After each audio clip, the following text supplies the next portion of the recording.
joining us for Misty History, the Mists of Time, where Ritter, Brion of Bellatrix, and I serve as your guides as we explore the origins of our principality. I'm Sara, currently Princess of the Mists, and today we welcome Duke Paul of Bellatrix and Duke Christopher of Hoghton. Why don't you gentlemen introduce yourselves? You just did. Let us know who you are. I'm actually Brion's father. So I've been in the society a bit longer than Brion, but I hope he and Christopher have more memories of this time period than I do. Well, we're talking about, 1978. So I wasn't that old, actually, to be quite honest. Yeah. I'm here to provide, current context for past sins. And I'm Christopher of Hoghton. I was the first Prince of the Mists. Hopefully I can give some stories and some background, bit of history. I think I knighted you, didn't I? You did. You knighted both myself and my father, Duke William of Hoghton. That must have been cool.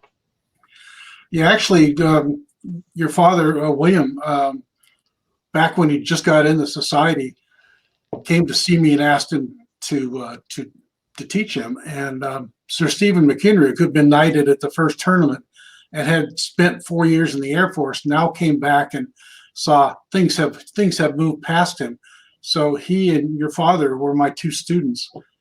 And I still have this picture of us under a road overpass in a little park we used to play in. And it's in the middle of winter. And we're doing round robins. And between the fights, we don't take off our armor. We put cloaks on over it. I've been there. Well, let's start talking about the year 1977-78. This is when Antir has sort of moved its own direction. Caid is sort of moving its own direction. And we are sort of left with some growing pains in the West Kingdom. So let's just start there and dig around, see what we find. Well, Caid was joining up to be a kingdom. They pretty much satisfied the requirements, and it was just a matter of asking and getting it approved. Antir had asked, but the Kingdom of the West did not set the criteria. The board of directors did, and Antir refused to. The people of Antir didn't want subscriptions to TI, Tournaments Illuminated. The board of directors required 200 people to have subscriptions. And so it was several years later before they actually became a kingdom. They'd been a principality for a while. 200 people was actually the number of pieces you need to mail out in order to get bulk mail, which is originally why 200 people was the number of people you needed to be a kingdom. That makes sense. That's funny. I still remember helping to produce the kingdom's newsletter every once in a while on a mimeograph machine. A good friend of mine reigned in a different kingdom, but he said when they won, they got a lot of envelopes and a lot of stamps because that's how you reigned. Everything was done by mail then. Mail or in person or phone, which was expensive. You had to pay for every call if it was long distance. Right. And there was a lot of consternation, when the SCA was starting to grow and officers were out of pocket for so much, after a while that there was no policy to really govern how money was spent for these sorts of things. So it was sort of learning on the fly at times. There was some time a little bit before this where we started charging site fees. The first, it was donations past the hat. Then actually for the park rental, wasn't it? Yeah, exactly. And there was actually a short time where 3 people who actually had a little bit of money anyway were paying for the site fees themselves because they didn't like the idea of having site fees. And then that went by, and then start having site fees. It's that same attitude that led to the West Kingdom Welcoming Committee being formed. In the notion being that those with means to put money in the kitty would pay for those who either were just exploring the SCA at their first event, or maybe just didn't have the kind of money that they needed to get to the event, feed themselves, clothe themselves, and pay for site fees. So it was just an attitude that is continued on even to today to help, make the SCA as accessible as possible. I used it on my first event, 12th night, 4 years ago in Reno. I used people were a lot younger then. In general, the age of people in the society was much younger. My father was kind of an aberration. He started when he was a little over 40, but most of the people involved at the time were in their 20s, maybe early 30s. But the majority of the people were much, much younger. Yeah, I was in my early 30s. I was negative 9 months. I was 11 at my first event, which in I guess 3 weeks will be my 50th anniversary. Oh, cool. Yeah, it's interesting. The other day we were talking, me and somebody were talking about how we're losing track of the calendar right now, of the regular calendar right now, because we have no events to go to mark the time of the year, right? Mm-hmm. And when you think about it, a lot of our life events are sort of marked by events, by SCA events.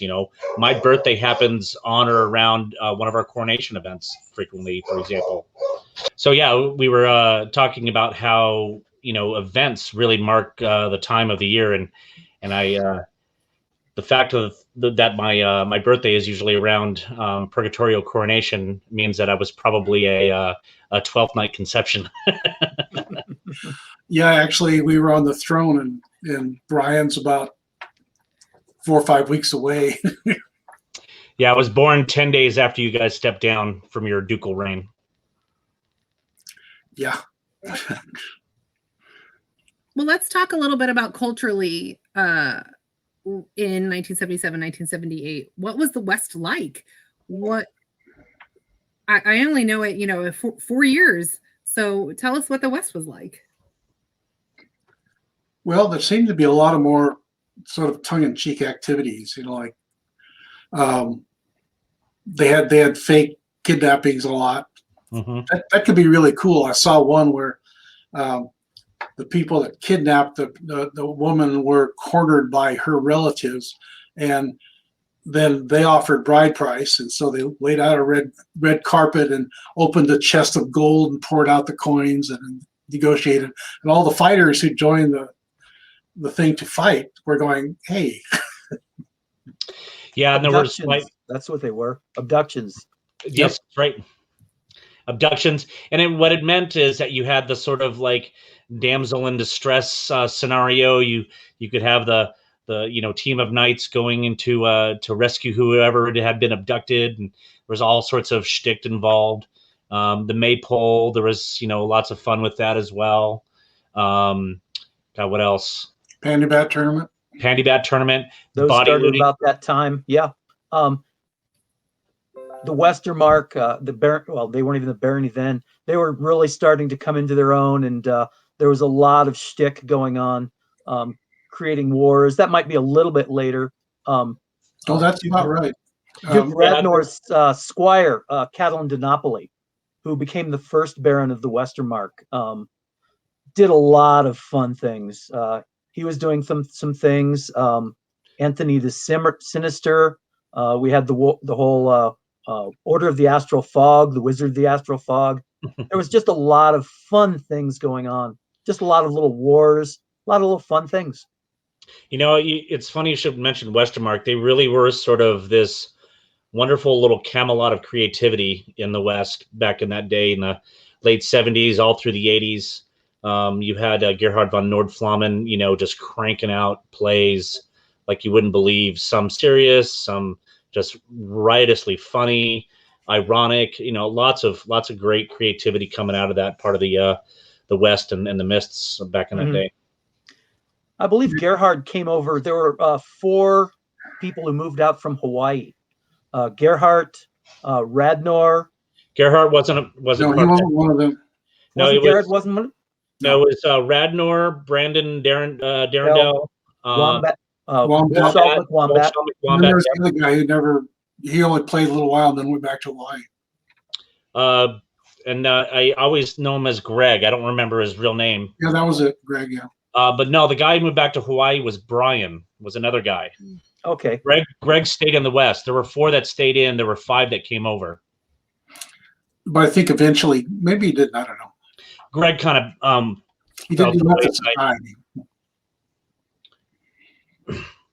They all hung out together. I know that. But the Westermark was definitely a font of humor and culture.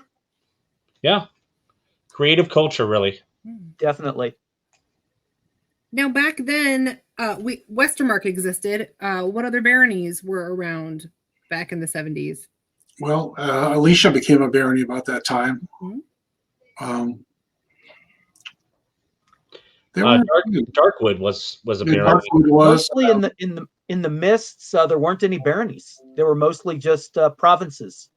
They mostly predated baronies. There weren't really any barons and baronesses in the Principality, which is one of the reasons I think they kind of did want the Principality. Was there weren't any crowned heads in the area aside from the king and queen. Yeah, that's exactly it. That's why we came up with the Mists. Actually, and Sinagua came by like 4 months later, and I was the king that made the decision on the Mists, and my seneschal at the time was an inhabitant of what would become Sinagua, and I said, no, I don't want Sinagua now. It's not time. They're not big enough. And like just after he got off the throne, he convinced the next king and queen to make them. So was Sinagua a barony prior to becoming a principality? Golden Rivers. Okay. Sacramento. So when Sinagua kind of came into existence, is that when Golden Rivers kind of got demoted? Probably. Because it was Kevin and Patrice were the last baron and baroness of Golden Rivers, I believe. Yeah, I think they were. Sinagua became a principality. The first coronet tournament was, I believe, right at the end of my reign as prince.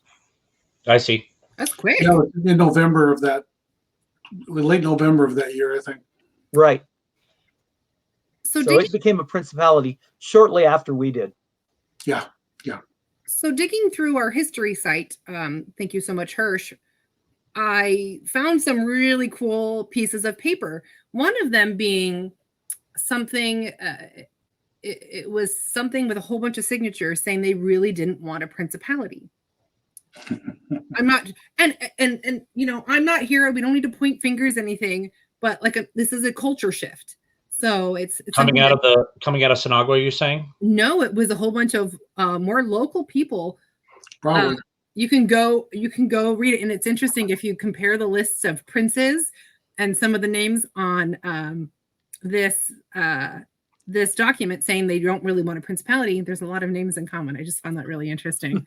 Yeah, I don't think we've ever made any major or even somewhat minor decisions without there being a real split in the opinions on whether we should do it. In fact, there was recently a pretty big a debate here in the West about Sinagua, making attempts to split off as a kingdom. Is it a lot like a regular sort of political thing where there's just a lot of opinions one way and a lot of opinions another? Yep. Is that what we're just where everybody wants the best? It might not just be the same thing. Yeah. For instance, in one of my earlier reigns, I was the one that started crown list being double elimination. And man, did I get a lot of shit about that. What were they before? Oh, they're single. Single a limb. Yep. And I announced it before the tournament, and oh my God, I hate this. This is really bad. We're going to get too tired. And then we had the tournament. Everyone's going, wow, I like this. This is really good. But it was different to start with, and people just didn't like change. No, never they do. So that kind of is a little off topic, but there was a time when the West Kingdom crown list tournaments were, anywhere from 80 to 120 combatants. 135 was a big one. So where in the timeline are we with regards to those numbers peaking and the thoughts about creating the principalities of both the Mists and Sinagua. Where was the Crown tournament culture at that time? In the 50s, Okay. size of them, 50s, 60s. So what this says to me, and this sort of jives with my memory and sort of looking back on the early days of the kingdom and the principalities, is that you had this crown list that was so hotly contested that you had very little chance amongst a field of 50 fighters, who knows who you are, of coming out victorious. Yep. So my thought has always been that the Mists was sort of a way in which you could open up the access or potential ability to reign Yep. to more people. See, actually, I was the one that came up with the method by which the lists are arranged in the kingdom, and the lists are seeded. They still are in these days, and it's seeded by the most effect. It's sort of a circular thing, the way matches are assigned. So the best fighters are split apart, and then the next best fighters and the next best. So if you win the crown, you have to fight yourself through the cream of the shoulder. Yeah. So I'm sorry, I think you got cut off. You were saying that the Mists was largely a response to wanting more opportunity to reign. Yep. I'm gonna dig a little here, because we're losing when Caid broke off. That's a huge chunk of people, right? So why the need to reign when you're still talking about a smallish area? Let's be real.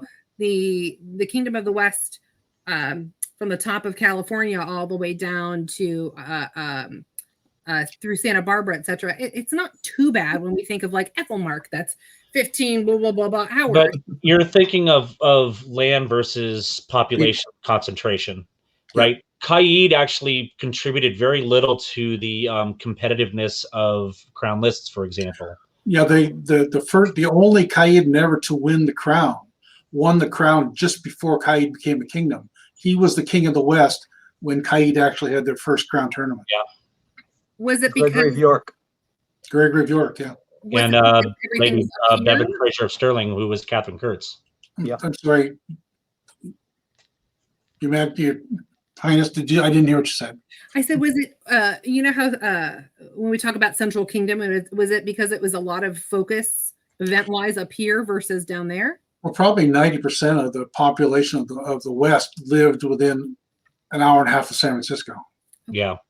And so you've got a real concentration, and we got a head start.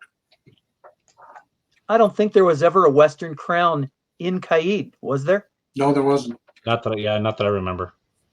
Nor was there one in Ontario, I believe.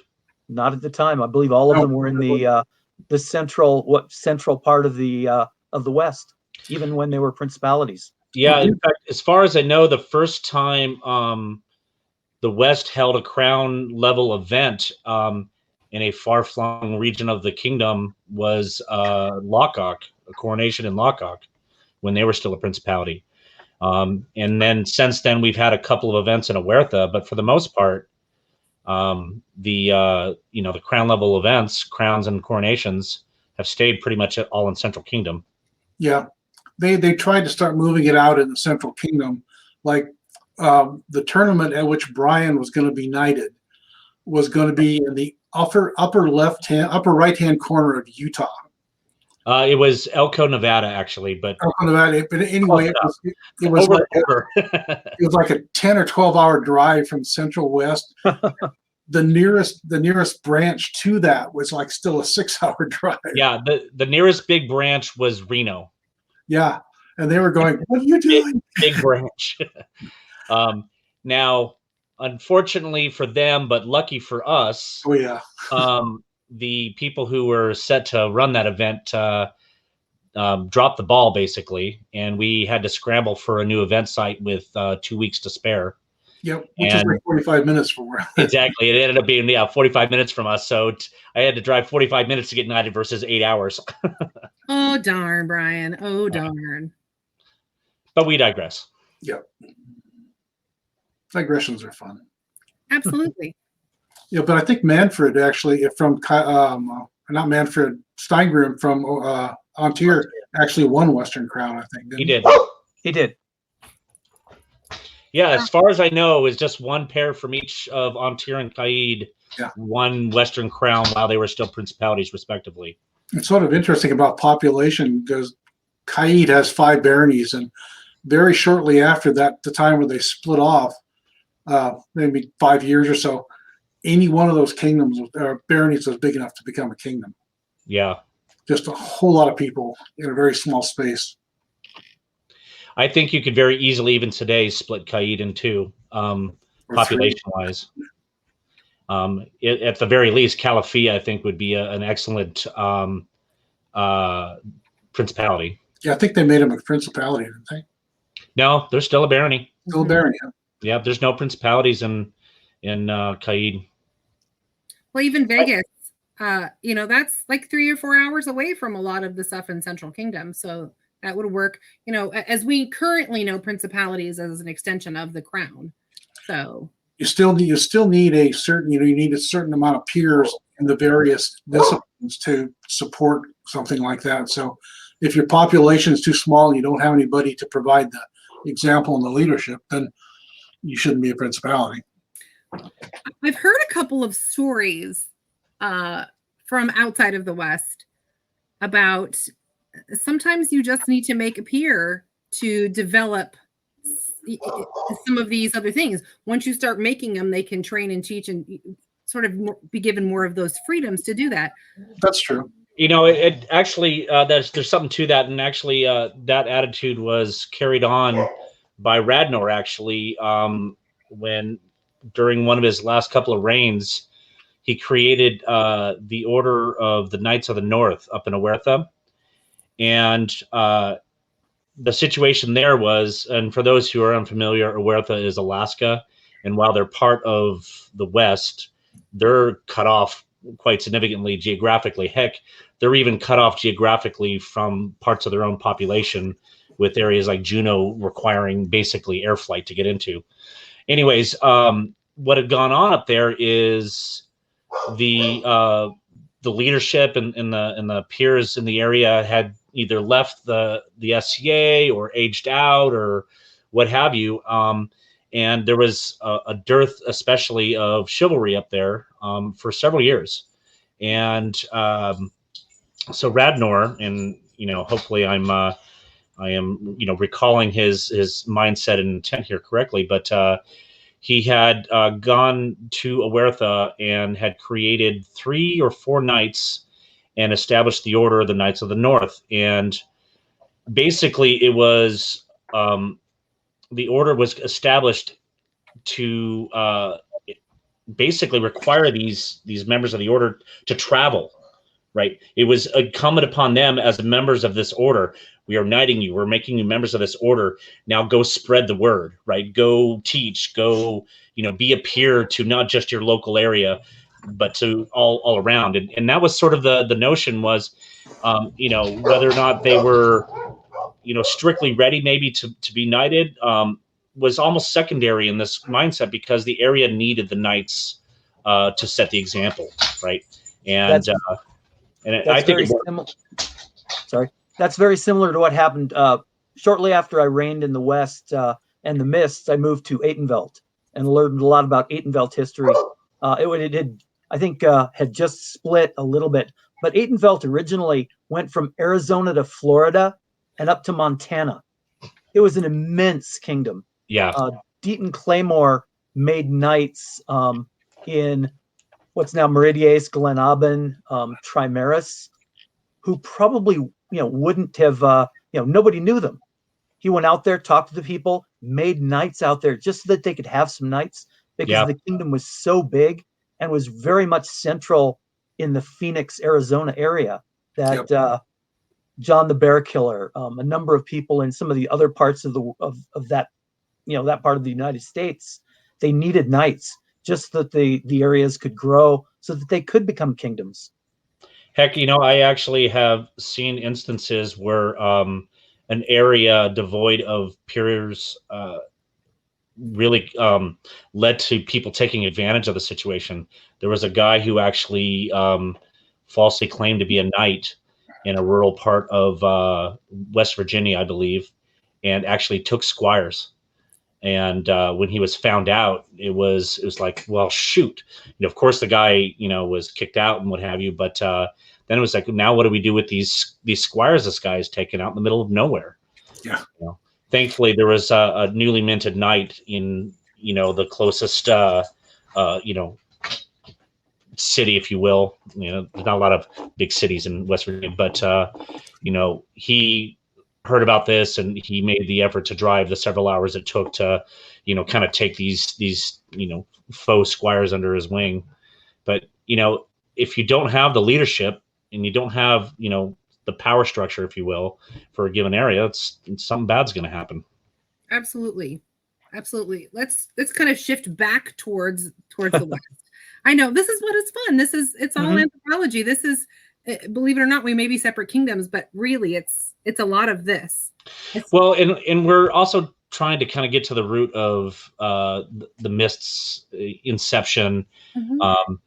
We've come to a part of the SCA where people assume that the sole purpose of a principality is to become a kingdom.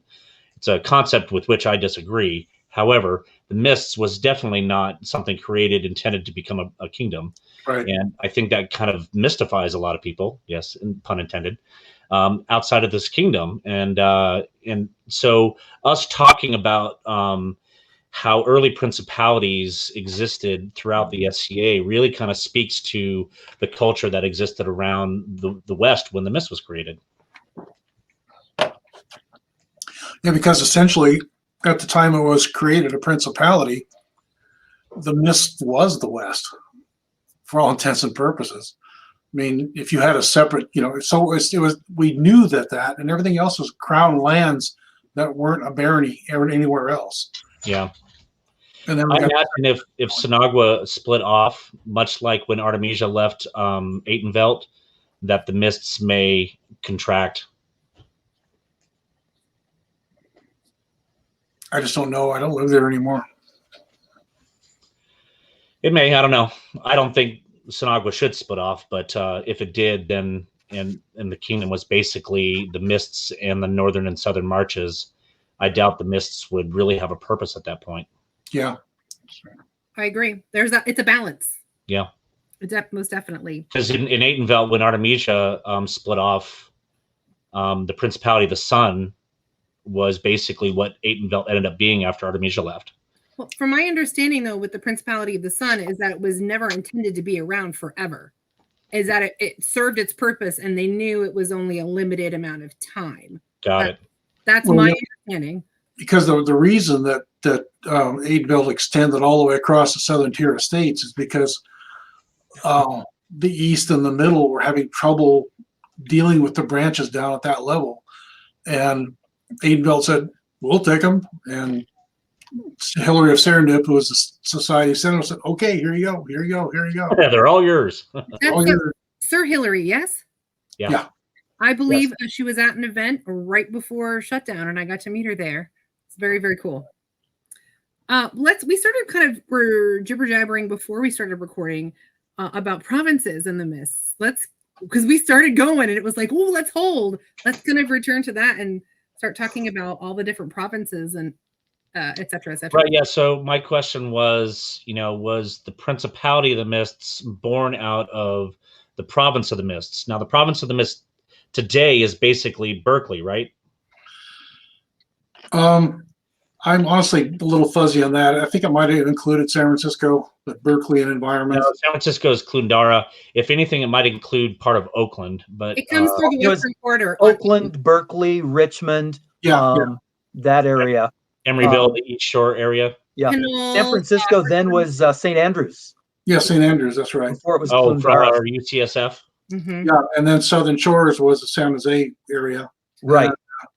Then Marin County was actually a province for a while there.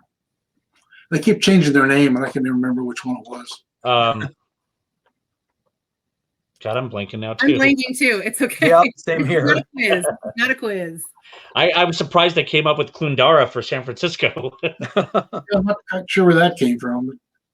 Oh, the Marine was eventually what it was first is some kind of Caldarium, because of the that the was the cauldron, second thing. The first time it was is began with a C, had 2 syllables and lots of vowels, and I don't know how to pronounce it. And then it became the Land Beyond the Rainbows because the tunnels going up there had the rainbows over it. right. Then it became the Caldarium because of the hot tubs. Yes. Mm-hmm. If you don't know, Your Highness, the device for the province of Caldarium, or are they a province? No, they're a shire now. Shire of Caldarium is a wooden hot tub with crossed peacock feathers over the top, because there's a lot of wild peacock that used to roam the county. I didn't know that. That's But hot tubs are very prolific in the area. Yeah, they usually live in people's backyards because that's where they came from. Right. Peacock feathers were given at the first Coronet tournament. The first really? Coronet tournament was held in San Anselmo, Which is in Caldarium. Yeah. Right. For me, it was actually my very first event was March Crown of AS5 was held in San Anselmo. Yeah. The next event that was ever held there was the first Coronet tournament of the Mists. That's cool. So since you bring it up, Yeah. it'd be kind of cool if you kind of brought us through your recollection of that day. As much as you can, of course. Yeah, it's over 40 years ago. Right. It was, everyone was, in my immediate household family. We were excited. It was, a new principality. We'd grown up around Caid. I remember Caid becoming a principality. My father and I traveled down to the Tourney of Union, where Caid, it was decided where it would become a principality. I remember the original naming, why it became Caid. The original 4 baronies, Yep. California, Angels, Isles, and Drybergen. Yep. It worked out better than acid. So we'd been around the beginning and the formation of principalities, but having one locally was definitely something we were excited about. So, like, I was originally going to be the marshal of the principality. It didn't happen because I won the first coronet. So, like, how many people were at the event and in the list, do you think? Do you remember? I don't remember it being an immense list. Probably between 20 and 30 people, I seem to remember. Okay. I think rereading it, there was at least one Duke in the list. I know Duke James Greyhelm fought in the list quite a number of nights. It wasn't a huge event,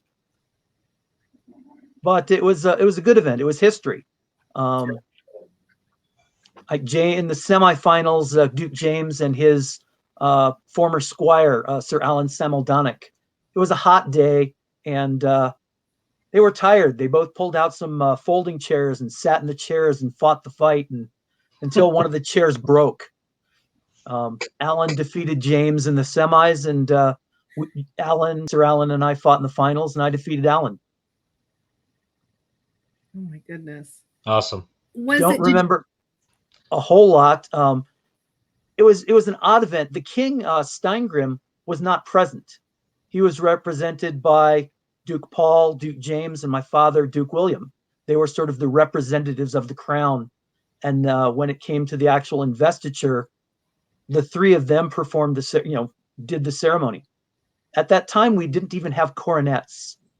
The first coronets of the Mists did not exist until the day I stepped down. Oh, I wore them. I'd worked with Sir Mark van den Falkensven to design the coronets, and he made them, and we had them for the stepping down event.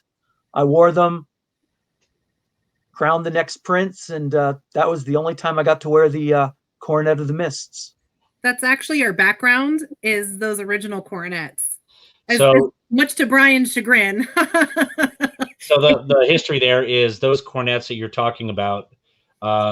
When the current cornets were first made, those cornets were retired, and then some years later, actually, right around the time of my first reign in the Principality, those old cornets were taken out of retirement and modified again by Mark and Diane, who made them originally, and then they were put back into service as the heirs cornets. They replaced what we affectionately called the saw blades, which were just a circlet of engrailed metal, and they look like little bandsaw blades. I still have a saw blade. What's that? Well, I don't. I gave those up. It came with when I had the original heirs cornets, and we got the saw blade too, so I could wear either. Mark and I like the design of just the waves, that with the lapis, the blue stone, signifying the mists. And those design elements were taken into the current cornets as well. And the heraldry of it too. Yeah, absolutely. And actually, that's I wish I could share an image of the Principality heraldry, but the concept is the brown one, but it's not the sea wolf, but it's got the edges. No, that's the one I'm referring to. So put a little more center screen. There you go. The white is supposed to be clouds or the mists, and the blue border is supposed to be the crests of waves. I didn't know that. I love that. Yep. So yes, the design elements of that engrailed border were, of course, used in the original cornets, and then in the current cornets as well. Those kind of had a roundabout way to existence. They were first made by Master Lorenzo. He's the one that made the base crown and set the lapis stone in each of the crowns, and then Master Dirk von Eckholtz and myself took those crowns and we added to it. We did all the hammer work on the base crown. We added the sub crown with the engrailing and all the hatch work on there, and then also did the forming of the points so they kind of have some shape and come out a bit. So in a way, I had a hand in making these, a good part of these. I designed the additions and did a lot of the work, and with the help of Master Dirk. And then, of course, the original pieces were done by Master Lorenzo. And then the original cornets that we're talking about, they're on the background of this, were done by Mark and Diane. And the original cornets were Mark von dem Falkensven. Yeah, that's what I meant by Mark and Diane. Oh, okay. God, what is Diane's full SCA name? Not a clue. Yeah, they're a fantastic couple when it comes to jewelry. He is a restoration archaeologist, right? So he restores historical, artifacts. And she is an enamel jeweler. She's a jeweler in general, but she specializes in enamel. So the two of them have paired up on a lot of different pieces that the Kingdom and Principality both use to this day. In fact, the new versions of the silver crowns are ones that they made for the West. Yeah, I've actually got a piece of jewelry that's about this square, but it's a shield. It's silver chasing, and all the colors are close in A, made by Mark. Yeah, they do beautiful work. Yeah. So when you become Prince of the Mists, the first Prince of the Mists, is there anything that comes with that? Do you get any regalia? I mean, you didn't have a coronet, you say, but is there anything else? We didn't have anything. Okay. I'd made myself, I had a sort of a circlet. Back then, nowadays, if you have an AOA, you wear a circlet. Yep. The only people who wore any metal on their head in that time were those who were either, a baron and baroness, a former king or queen. Everyone else, that nobody wore metal on their heads. So I'd made myself at one point a circlet. It wasn't a full circlet. It kind of went in the front, kind of went up and over, kind of like I'm an Aries. So it was sort of the symbol for Aries. Oh, yeah. I wore that when my father was king, as kind of, I was there wasn't any formal title or anything, but some people called me Prince since I was the son of the king. Oh, right. I wore that little circlet. That's what I wore when I was Prince of the Mists. Cool. So actually, it's funny you should mention that, making your own crown. That actually, if you think about it, has traditional roots in the West, because the first crown that was used to crown a king was one that Henrik had made for himself for his own coronation. Mm-hmm.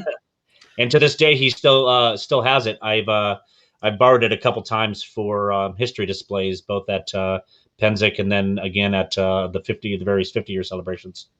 Before Henrik made the first silver crowns, there were kingdom crowns. Right. A lot of the kings and queens had personal crowns that they Right. wore. So the Iron Crown of which I speak was prior to those original crowns made by Master Beverly. Mhm. So those came in, I think, on the third or fourth coronation, I want to say. And they were these copper bronze crowns with purple Antique. crushed velvet fur with something set in them. And they were big and clunky and uncomfortable. So yes, it The was candy common dishes. what was that? The candy dishes. Right. It was just basically the coronations would work up. If you're the king and queen, you go up. They put those crowns on your head, and then as your heirs walk away, you would take those off and grab your personal coronet to put it on from your retainers. Right. Yep. So basically, the official crowns were so uncomfortable to wear that that those who expected to reign on any sort of regularity had their own personal crowns to wear while they were reigning. Well, let's talk a little bit too. The West is known for its unbroken line, right? So is the Mists. Mists has an unbroken line. Was that something the Mists wanted to do right off the bat, or did it just sort of happen that way? It just happened. There really wasn't, as I said, I never had the coronet, put on my head by a king or by a previous prince. I was given a laurel wreath on the day of the investiture. Right. Yeah, I think the unbroken line thing just was a happenstance of tradition. Yeah. And now it's one that is so closely loved that it is deliberately held. So Yeah, and in the West, which has got an unbroken line, I guess too. Mm-hmm. I think I was the last unbelted fighter who made the finals, and I was maybe the first one. I don't know. And then I was knighted halfway through them, or 2/3 of the way through them. And then Brion's older brother, Duke Stefan, got in the finals, and he was knighted before the finals.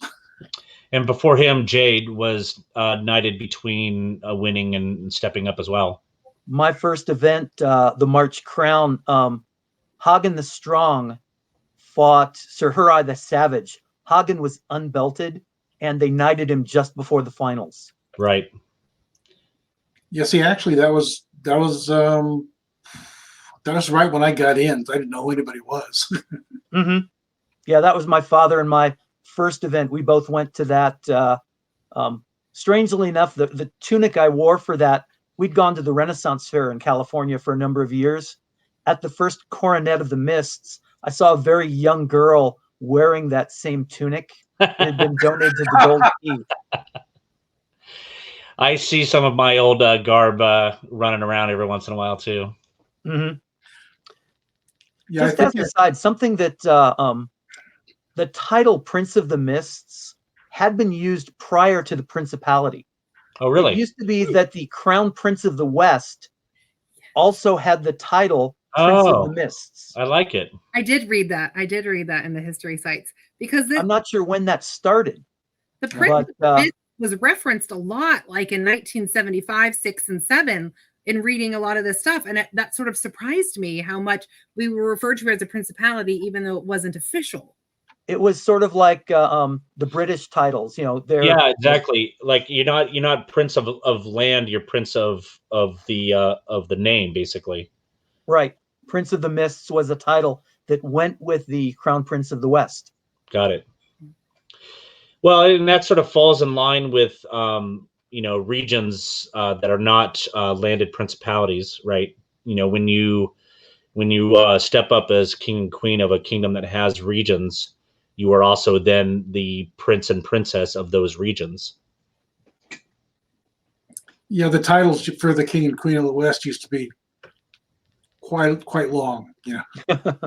Well, like when you go back to those British titles, you're Duke of this, and then you're Yeah. Earl of this. Exactly the way it was too. Lord Defender of such and such, and yeah.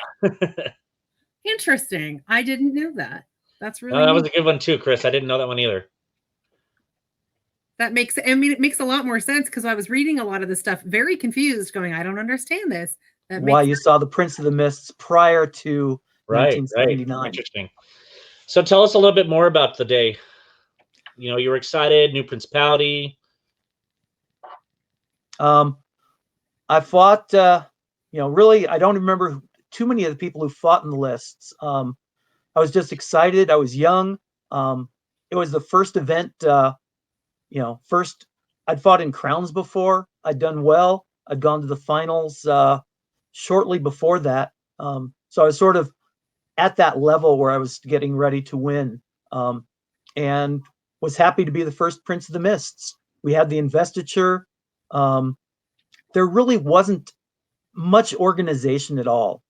There were very few events. I was looking at the West Kingdom history site because I wanted to see what events did I go to as Prince. And there weren't nearly the number of events then that there were now. Okay. From the time that I won Coronet to I stepped down, I think there were probably only between 6 and 8 events I even went to in that 6-month period. And a number of those were the next crown tournament, the coronation, the crown tournament following that. Yeah. There were a couple of principality events. The Princess of the Mists, Esmeralda, now Duchess Esmeralda, actually did not live in the Mists.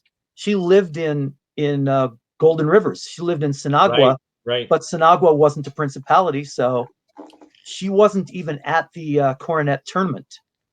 Oh, really? She was represented by Deirdreana of the Misty Isles, Right. and represented Esmeralda for the Coronet tournament. So as I said, it really was, times were very, very different then. A lot less different traditions. We kind of made our own traditions back then. Yep. Right. There were very few events. We went to a few as Prince and Princess. Most of them were kingdom events, or we went to the first Coronet tournament of Sinagua. We went out to Silver Desert for a small event. Nice. But there really weren't very many events that we attended as Prince and Princess. There weren't. Were there a lot of events happening out in the sort of far reaches of the kingdom back in those days, like Tarnmist and Alicia and what have you? Yeah, we went to a few. As I said, we traveled to Silver Desert, which was on the edges of the kingdom. Right. Went to a few events locally. St. Andrews had a sort of a coup d'etat where the Seneschal of St. Andrews and Catalan de Napoli again sort of had a mini war. I have to say, the events that I go to that are hosted by the various colleges always seem to be the most creative and fun. Mm-hmm. The slug tourney is one of my favorites. You can joust down here at St. Brendan. Slug. Yeah, I always love the heraldry. I just love that. For those that don't know, she's referring to an event that the College of St. Brendan's holds. College of St. Brendan's is UC Santa Cruz. That was St. David's. Sorry, David. So you were correct. My apologies. Brendan's is Alicia, Humboldt State. And the mascot for UC Santa Cruz is the banana slug. Mm-hmm. Well, Paul, talk a little bit about too. Were you like a proud papa? Like this sort of came from some of your efforts, or were you like, just another day? I was very happy to be the first Prince of the Mists. My father had been King of the West. I'd fought in Crown. I'd come close. So in a way, I was kind of, I'd been a prince in a way before. having been the son of the king. So stepping in as prince, I was familiar kind of with what was going to be going on, what the duties of being royalty were, since I'd kind of been around my father while he'd been king. And so it was just being there, being the symbol of the principality, and traveling and just letting people know, hey, we're a principality. We have a prince, a princess, and let's grow this. We don't have many events. We're going to do things and mostly let people know, yes, there is a principality now. What about you, Paul? What was the question again? I'm sorry. Well, this sort of came, this was part of you as king. This was part of your decision making. Oh, yeah. No, I was very proud of that, actually. I also think it's kind of fitting that you, Christopher, as a second generation SCA, or was the first to be of the second generation of royalty, right? I think that's really cool. It was, and strangely enough, my successor as Prince of the Mists was my father. Oh, that's awesome. William and Mathan were the second Prince and Princess of the Mists. When right after I put the coronet on his head, he kind of looked up, and I don't know if anyone really heard it, but he said, "Thanks, Dad." Well, we also sort of talked a little bit about, before we began recording, tell us a little bit of the story of your adventures in being prince and starting to fight and crown. As I said, at that time, we kind of made our own traditions. I was Prince of the Mists. Let me think. I'm trying to remember the history, how the order of it. I did not fight in the crown tournament immediately after I won coronet. Radnor won that tournament. The crown tournament following that in October was the week before the coronet tournament. Investiture would have been in November, and whoever won October crown in the West would their coronation would be 12th night in January. So I was like, well, if I fight in crown tournament, I'll step down before I become king, so I won't be prince and king. So I did fight in the October crown and won that crown. So I was Prince of the Mists and Crown Prince of the West at the same time. Since then, obviously, when you're prince, you can't fight in any tournaments. You can't. Generally, when we fought the king or the prince, we always in the West generally used alternate personas. I fought in many wars and events during that time as Bumblebee Bee. My father fought as Rogar Greywolf. Everyone had a different persona that was who they fought as while they were seated royalty. So a continuation of what you talk about, that rule was not codified at the bod level until Jade did exactly what you did, where he fought in one crown while he was reigning as Prince of the Mists. Mm-hmm. Now, they knew that it was known that he was going to be stepping down as Prince of the Mists before he would have to step up as king if he had one crown. But that was the last occurrence of that particular situation before the bod said, "Yep, no more of that." You don't get to fight in royal tournaments if you're already royal. I had people ask me, they requested permission to strike me while I was fighting for crown. That still happens too. Oh, yeah. Yeah, I never took an alternate persona when I was fighting as king. I just fight all plaisance. Plenty of people gave you your alternate persona, Dad. I said there were plenty of people who would apply an alternate persona to you. You know, the Darth Vader, Actually, the only one I ever appeared in public it was Japanese. Moshiro Tofune. Yep. I remember that. I was watching it was Coach's Corner yesterday, and one of the topics that came up was back to back, that sort of thing, reigns. I can't imagine being prince and being crown prince. The workload to me See, Well, you're looking at it as it is now. Yeah, exactly. There's a time difference where Yeah. the expectation and requirements of royalty have slowly increased over the years, and the responsibilities now are a far cry different than they were back then. well, talk a little about this. I'm very curious. As I said, well, for me as prince, there were only, there weren't any, there were a couple of principality events between stepping up and stepping down. Even as king at that time, most of the work really was done by the kingdom officers. Being king really was being much more of a figurehead. A lot less work. You traveled as you could. It wasn't required. Things have definitely changed over the years. Being crown is a lot more work intensive now. Heck, just the number of events you're expected to attend. Yeah, now I hear it, like some royal couples will split apart so they can hit 2 events a weekend. Actually, during my first reign as prince, I did that on several occasions with my princess, where I would go to 3 events on a weekend, and she would go to 1 or 2. I think I took one weekend day off during my first reign. Now James and I were going back and forth that 3 times in the early 70s. There were only 4 kingdom events. Yeah. And there were very few other ones, just little small ones. I think I was the first king that made it to Calafia and the first one that made it to Lionsgate. And we didn't fly either.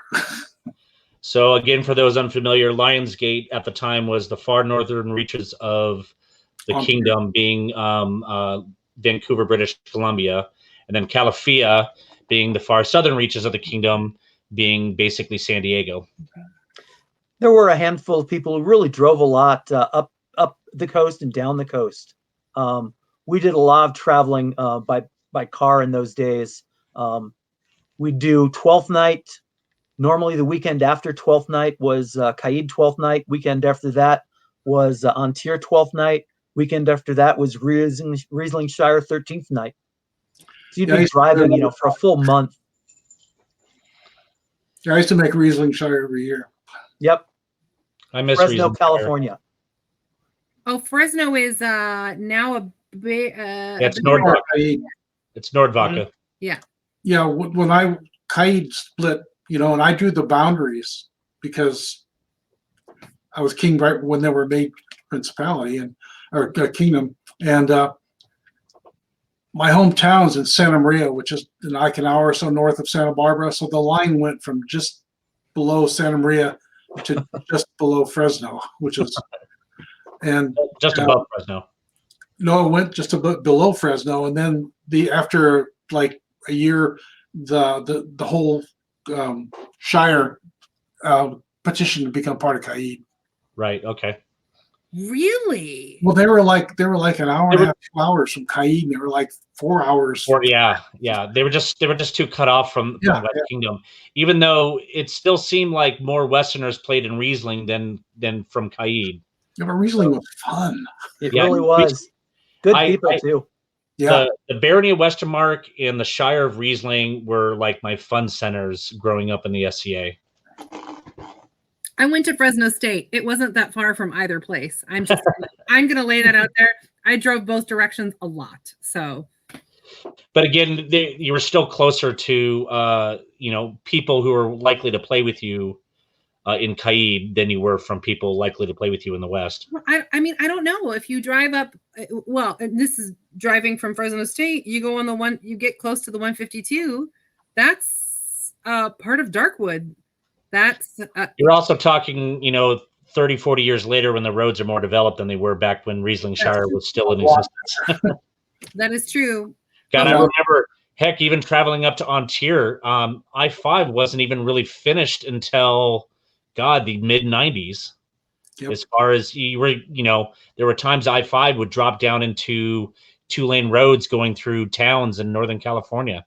But 152 existed, Highway 152 existed when I was a kid, because we used to travel that way a lot when I was a kid, and I remember it distinctly. So that existed, at least in the early to mid 80s. Well, existing and being, the passable road that it is today are two different things. Yeah, because it would take me 3.5 hours on I-5 to get from Fresno to San Jose. Wow. Yeah. And I You was have to come up and around. no, I-5 went almost straight up, and then you either come across at 152 or I'd come across up a little higher. Anyways, Yeah, we digress. the point being is Rieslingshire was closer to the groups playing in Caid at the time, and therefore, hence the petition. Yeah, it's actually, in my estimation, one of the absolute jewels of the society's history. I mean, it was just an incredible place. I totally agree. Absolutely. Earlier, when I spoke of armors, Jay Bliss, being one of the early, not just slapping a Freon can, with some bar grills. He was actually making high Gothic armor back in the 70s, and so in a lot of ways, I consider Jay Bliss to be sort of the progenitor of the modern, armor, recreation movement in the SCA. It was the first armory in Laurel.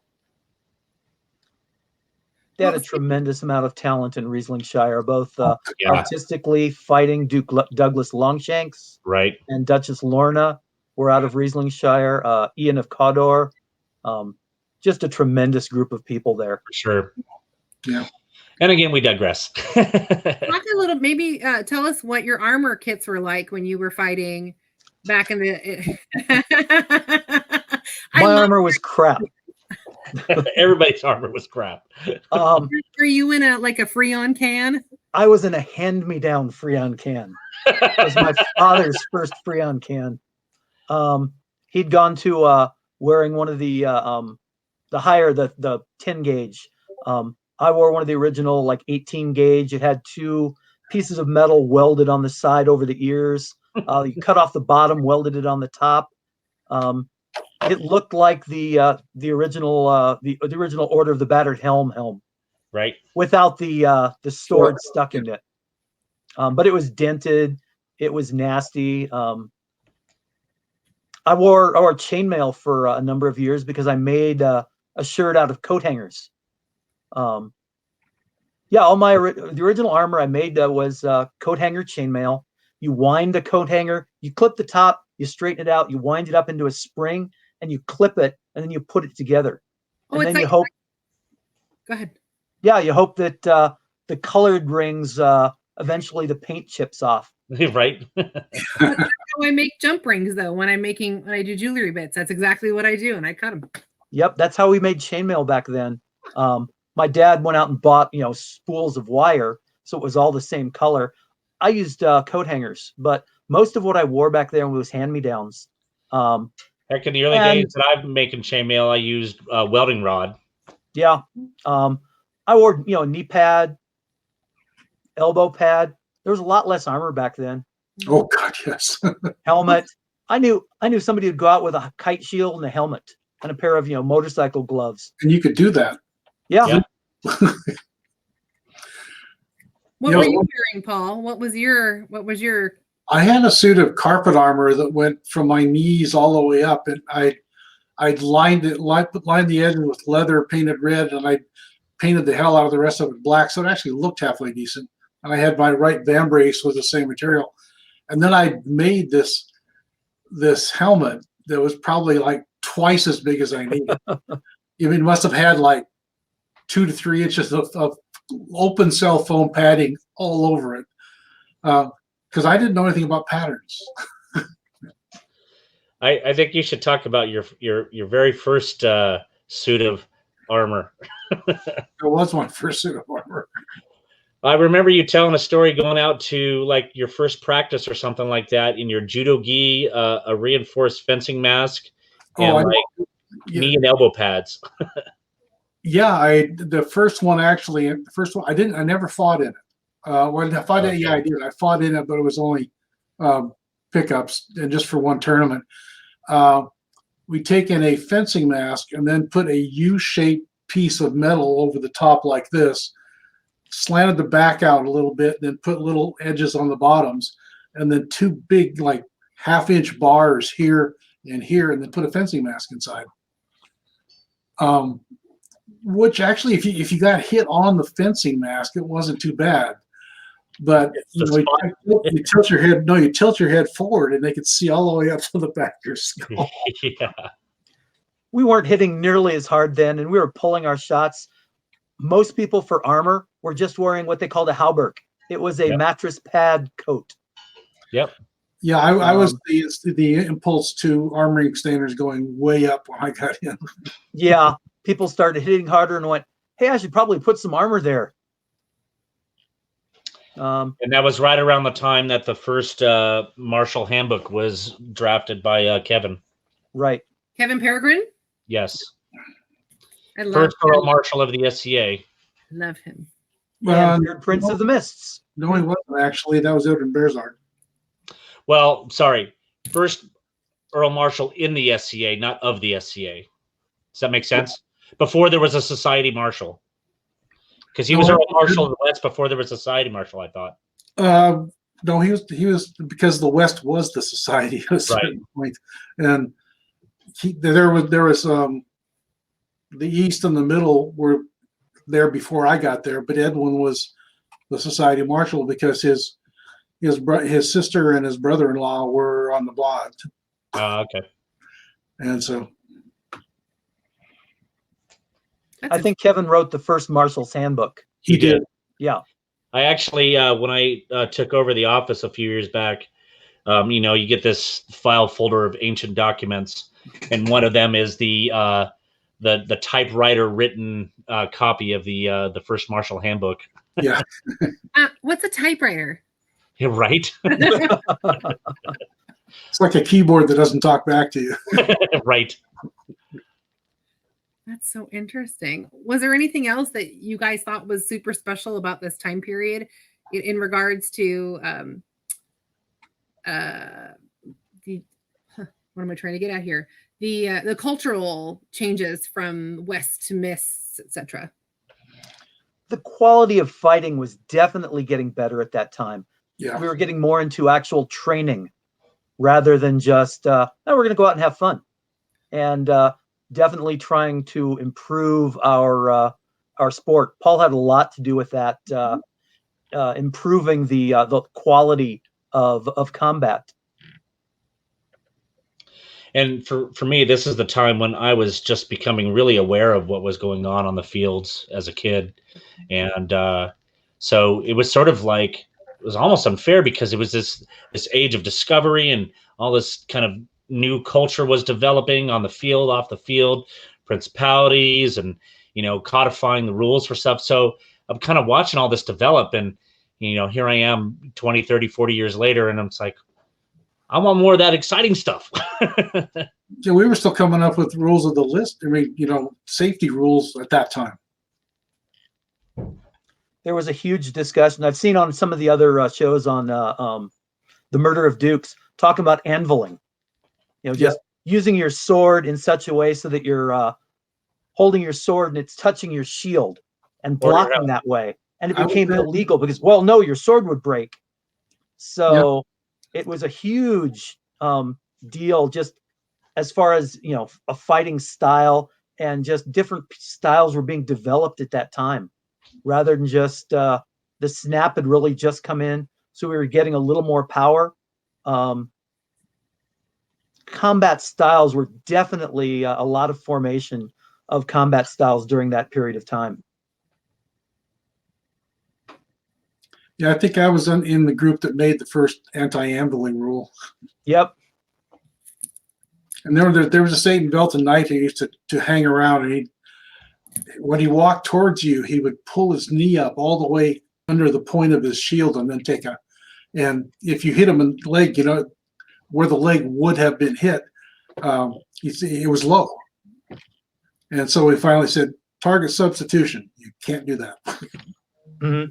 They're essentially hiding behind their shield. Yeah, it's just somebody But put up. they're offering an illegal part of the target to where the illegal part would normally be. Yeah, like if you put up your hand's an illegal target, but it blocked the blow. That's target substitution because your head was behind it. I've actually been hearing a little bit about this. Instead of taking a blow to the head, you put your arm up. that was actually a topic of discussion. Yeah, That's different started than what we're talking about, though. What Yeah, you're yeah. talking about is a style formation. Well, for the ambling, yeah. Yeah. Ambling and target substitution are different than what you're talking about. No, that was the leg thing. I was pulling up the leg to. Yeah. Yeah. You were also starting to see people just really starting to use basket hilts at that time. Prior to that, most people just use a quillen on their sword, so you'd get hit in the hand, and that's why hand, didn't count, because somebody out of basket hilt, they'd be hit in the hand. Yeah, before the basket hilts came in, you'd have people saying, "Well, I lost this finger and this finger, and so I'm not holding on with those," and everybody else say, "Well, we can't tell." Yeah.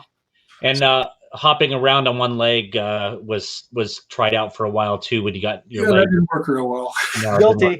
I did that a lot. I saw one small tournament where the guy was on his knees, and he took his boots off because he was too hard to kneel there, and then he got up and hopped after his opponent and got one right across the top of the foot. Oh. Turned into a screaming ball rolling down the hill. How does that go? Play stupid games, get stupid prizes. Yep. But we really have grown quite a bit since then. Oh man, yeah. The Principality is almost over 40 years old now. One of the things I love seeing every once in a while it comes up is the role of all of the princes and princesses. Investiture. Yep. Still. It's a very cool thing. Yeah, it is. It is. It's also interesting to see how other kingdoms, east of here, deal with Principality royalty from the Mists at Interkingdom events. They just don't quite understand the concept of this, of a principality so old that's never become a kingdom, and yeah. But it's I unfortunately COVID happened and haven't really got to travel much. I had some plans, unfortunately, but hearing from other princes and princesses, like when they go to Gulf Wars, and how everybody over there treats them like gold and whatnot, because it's not only the Principality that hasn't grown to be a kingdom. This is also where we house Berkeley, where the SCA was started. So there's this stigma that envelops us, and people kind of go a little crazy sometimes, knowing where you're from and where everything was started.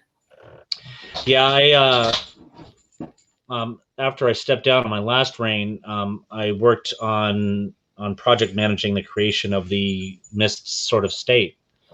Lined up the bladesmith and the other metal artist. I even actually did a little bit of work on it myself. But one of the things etched into the blade is Fair Mistland's Cradle of Kingdoms. That's on our thrones too. Yep. Mm-hmm. I absolutely love that. It's one of my favorite things. It also helps you figure out which one you're going to sit in. Because sometimes it gets a little crazy. The old Thrones of the West, I miss, because they had the arms of the kings and queens on them. Yeah, I very love those. Beautiful. Just each king had their device on the throne. You can see them in some of the old pictures. We'll have to find some and post them so people can see. That's really, I've never seen a picture. So that's I'm gonna bring some up here in a sec here. Uh-oh. Yeah. Did Brand ever win the cornet? Yes, he never won crown.